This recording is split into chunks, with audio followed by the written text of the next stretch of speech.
All of his co-workers were gone. What could it mean? Stanley decided to go to the meeting room. Perhaps he had simply missed a memo.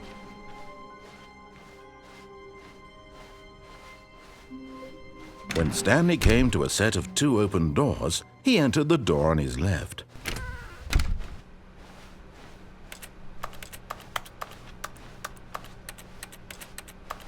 Yet there was not a single person here either. Feeling a wave of disbelief, Stanley decided to go up to his boss's office, hoping he might find an answer there. Coming to a staircase, Stanley walked upstairs to his boss's office.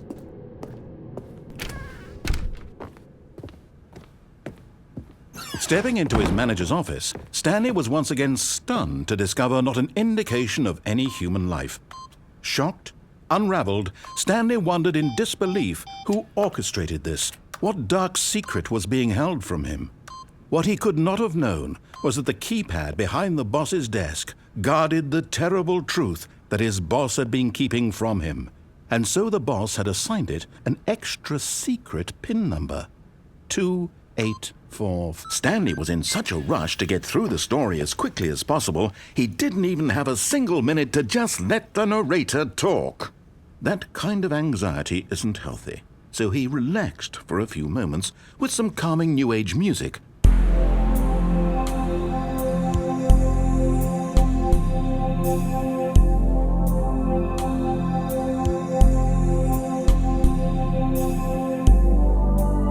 Feeling soothed and rejuvenated, Stanley calmly walked forward into the opened passageway.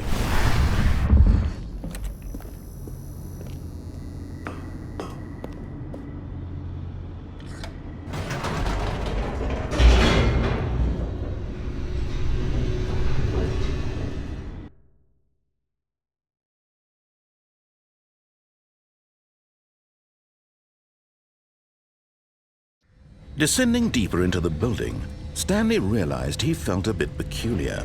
It was a stirring of emotion in his chest, as though he felt more free to think for himself, to question the nature of his job. Why did he feel this now, when for years it had never occurred to him? This question would not go unanswered for long. Stanley walked straight ahead through the large door that read Mind Control Facility. Although this passageway had the word escape written on it, the truth was that at the end of this hall, Stanley would meet his violent death. The door behind him was not shut. Stanley still had every opportunity to turn around and get back on track. At this point, Stanley was making a conscious, concerted effort to walk forward and willingly confront his death.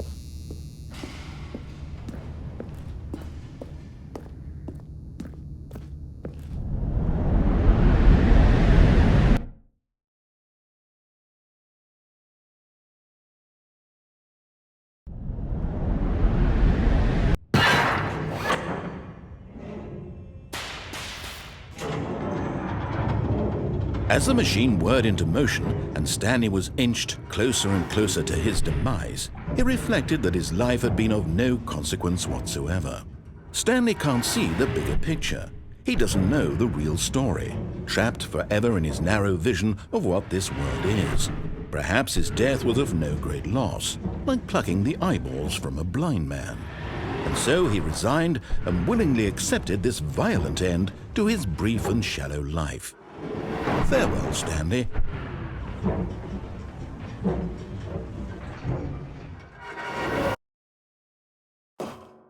Farewell, Stanley, cried the narrator, as Stanley was led helplessly into the enormous metal jaws. In a single visceral instant, Stanley was obliterated as the machine crushed every bone in his body, killing him instantly.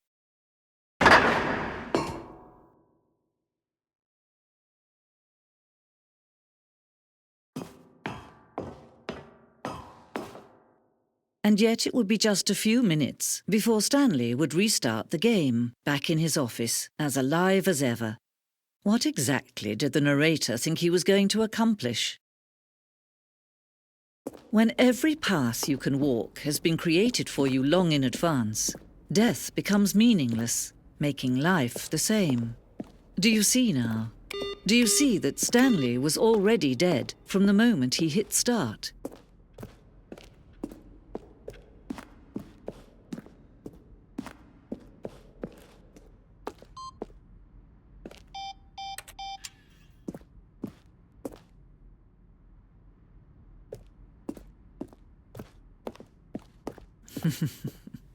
Oh, look at these two. How they wish to destroy one another. How they wish to control one another. How they both wish to be free. Can you see? Can you see how much they need one another? No, perhaps not. Sometimes these things cannot be seen. But listen to me. You can still save these two. You can stop the program before they both fail. Push escape and press quit. There's no other way to beat this game. As long as you move forward, you'll be walking someone else's path. Stop now and it'll be your only true choice. Whatever you do, choose it. Don't let time choose for you. Don't let